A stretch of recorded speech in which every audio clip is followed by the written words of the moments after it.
पूरे घर में साज सज्जा का काम बहुत जोर जोर से चल रहा था। कल कुसुम और उसके पति विराट की शादी की 25वीं वर्षगांठ है। पूरे घर में उत्सव का माहौल था। घर के सभी कोने और चप्पे चप्पे को सुंदर और खुशबूदार फूलों से सजाया जा रहा था। पर कुसुम के मन का एक कोना आज भी वीरान पड़ा हुआ था। उसकी ही शादी की वर्षगांठ है, पर ससुराल में सबका रवैया बहुत ही उपेक्षापूर्ण था। चारों ननदें अपने परिवार के साथ 3-4 दिन पहले ही आ गई थी। बाकी रिश्तेदार भी धीरे धीरे आ रहे थे। हालांकि वो उस घर की अकेली बहू थी, पर उसको आयोजन की सारी तैयारियां, यहाँ तक कि आने वाले मेहमानों को क्या उपहार देना है, क्या खाने की व्यवस्था होनी है, ऐसी बातों से दूर रखा गया था। उसकी चारों ननदें अपनी माँ के कमरे में घुसकर खूब बातों का तड़का लगाने में लगी होती थी। अगर वो कभी उनके बीच पहुंच भी जाती तो उनके व्यवहार से ऐसा लगता मानो किसी ने उनके रंग में भंग डाल दिया हो। वैसे उसके लिए ये कोई नई बात नहीं थी। ये सब देखते और सहन करते करते उसकी जिंदगी ही बीत गई थी। घर में सभी कामों के लिए नौकर चाकर हैं। कई बार तो कुसुम को अपना महत्व उनसे भी कम लगता था। इस तरह की उपेक्षा कुसुम को अंदर तक तोड़ जाती थी।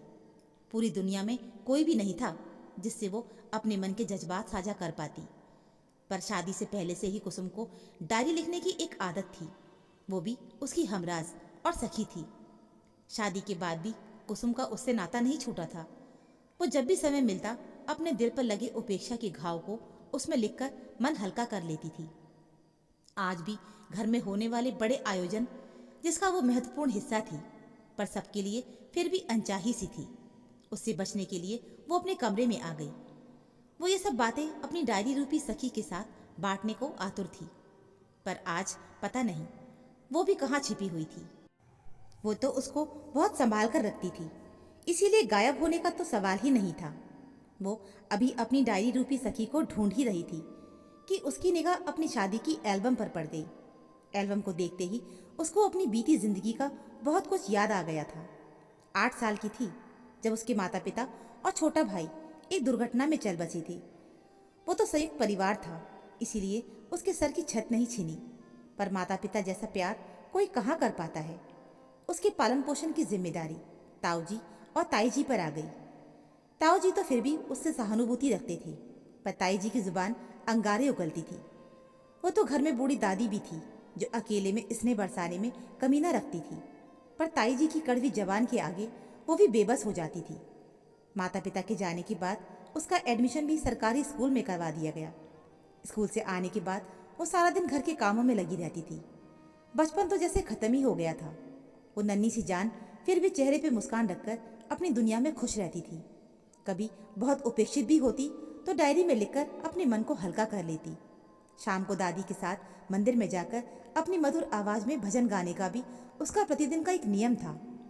ऐसे ही समय बीत रहा था।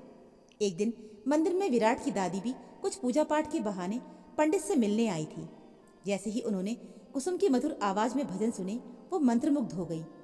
उन्होंने पंडित जी से कुसुम के बारे में सब कुछ पता किया और उसके घर का पता लिया। वो अगले ही दिन विराट का रिश्ता लेकर कुसुम के घर पहुंच गई। असल में विराट की पहली पत्नी शादी के 2 साल बाद ही डेंगू हो जाने से काफी इलाज करवाने के बाद भी चल बसी थी। उसके जाने के बाद विराट का 1 साल का बेटा वर्ष अकेला हो गया था। उन्हें अपने पोते के लिए ऐसी लड़की की तलाश थी जो संस्कारी हो और उनके परपोते को सगी माँ का प्यार दे सके। उनको कुसुम को देखकर अपनी तलाश पूरी होते हुए दिख रही थी, पर वो अभी मात्र 18 वर्ष की थी। विराट उससे 10 वर्ष बड़ा था और एक बच्चे का पिता था। कुसुम शादी के लिए बिल्कुल तैयार नहीं थी। अभी वो कॉलेज में ही पहुंची थी, पर इतने बड़े घर का रिश्ता आने से घर पर सब इस शादी के पक्ष में ही थे। कुसुम की दादी उसके मन की बात को समझ रही थी। उन्होंने उसको प्यार से समझाया कि बेटा, मेरा भी अब कुछ भरोसा नहीं है। मेरे सामने ही तेरे साथ ऐसा व्यवहार होता है तो पीछे कैसा होगा। अभी तो कम से कम मेरे को इतना सुकून तो रहेगा कि मेरी लाडो शहर के इतने बड़े नामी परिवार की बहू बन रही है। इस तरह से समझाकर उन्होंने कुसुम को शादी के लिए हाँ करवा दी। इस तरह कुसुम विराट की दुल्हन से ज्यादा वंश की माँ के रूप में इस घर में आ गई। घर में आते ही उसकी चारों ननद और सास ने बड़ी कुटिल मुस्कान से और तानों की बौछार से उसका स्वागत किया। कई रस्में, जिसमें एक बक्सा खुलवाई की रस्म भी होती है, जिसमें मायके से लाए उपहार भावी ननद को देती है। उसमें उसकी चारों ननद ने उसके लाए हुए सामान को बड़ी हंसी के साथ सभी रिश्तेदारों के सामने ये कहते हुए कि ऐसे कपड़े तो हमारे नौकर चाकर भी ना पहने। सासू माँ ने भी अपनी बेटियों का पूरा साथ दिया था।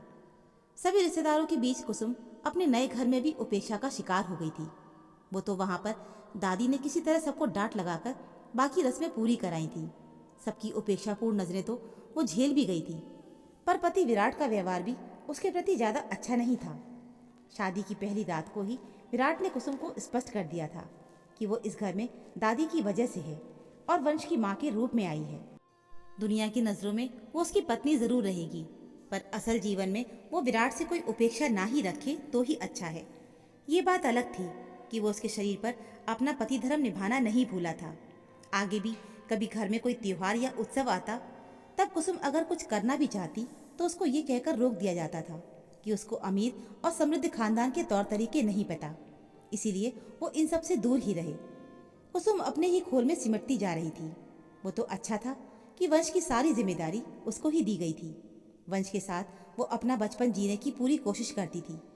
वैसे भी वो माता पिता को खोने का गम समझती थी, इसलिए उस बिन माँ के बच्चे पर अपना पूरा प्यार उड़ेल देना चाहती थी।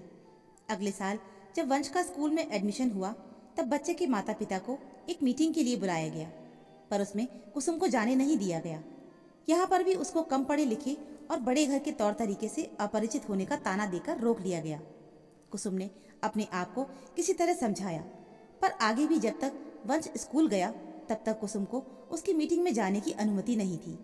कई बार कुसुम इस तरह के व्यवहार से आहत होकर कहीं भागने की भी सोचती तो वंश का मासूम चेहरा उसकी आंखों के सामने घूम जाता था। अब तो वंश भी इन सब बातों को समझता था।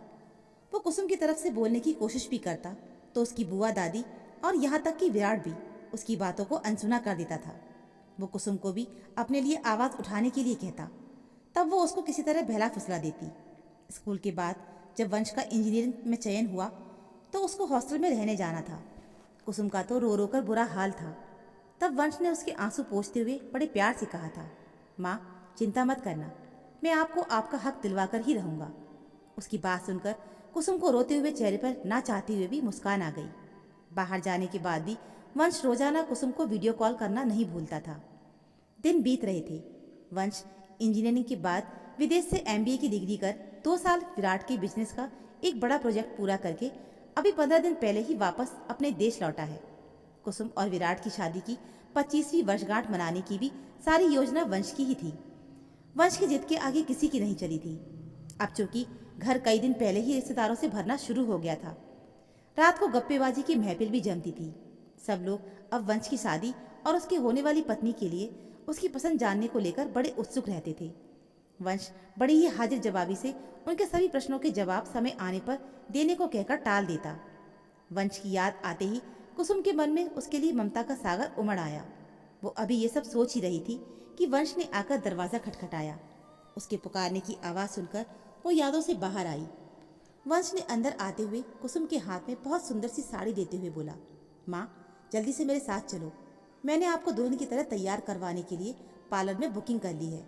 उसने कुसुम को कुछ बोलने का मौका ही नहीं दिया, जबरदस्ती पार्लर ले गया। खुद पार्लर के बाहर उसका इंतजार करने लगा। पार्लर से निकलने के बाद कुसुम बहुत सुंदर लग रही थी। अब वंश कुसुम को लेकर सीधे उसमें पहुंचा जहां विराट और उसकी वर्षगांठ का आयोजन था। कुसुम के पहुंचने पर सबकी नजरें उसके चेहरे से हट ही नहीं रही थी। खुद विराट भी उसकी तारीफ किए बिना नहीं रह पाया। ये शायद विराट की कुसुम के लिए पहली प्रशंसा थी। अब वंश ने पूरे कार्यक्रम की बागडोर अपने हाथ में ले ली। केक कटने के बाद उसने सभी रिश्तेदारों को कुसुम के लिए संबोधित करते हुए कहा कि सब कहते हैं कि ये मेरी दूसरी माँ है, पर मैंने तो होश संभालते ही इनको ही देखा है। पहली माँ का तो पता नहीं, पर जितना प्यार इन्होंने मेरे को दिया शायद ही कोई और मुझे दे पाता। जितनी उपेक्षा और तानेपूर्ण व्यवहार का मेरी माँ ने डटकर अपने बलबूते पर सामना किया, उतना किसी के वश की बात नहीं है। आज मैं इन्हें अपनी तरफ से कुछ उपहार देना चाहता हूँ। फिर उसने कुसुम को अपने पास बुलाया और अपने हाथ में पकड़े उपहार को खोलने के लिए कहा। कुसुम ने जैसे ही उस उपहार को खोला तो उसमें एक किताब थी जिसके कवर पेज पर अनकही शीर्षक लिखा था और साथ में कुसुम का प्यारा सा छाया चित्र था।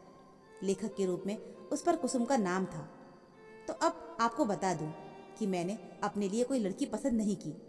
मेरे लिए लड़की मेरी माँ ही पसंद करेगी, क्योंकि मुझे माँ जैसी ही मासूम और निश्चल सी लड़की चाहिए। उसकी ये बात सुनकर कुसुम की चारों ननद और सास के तन बदन में आग लग गई।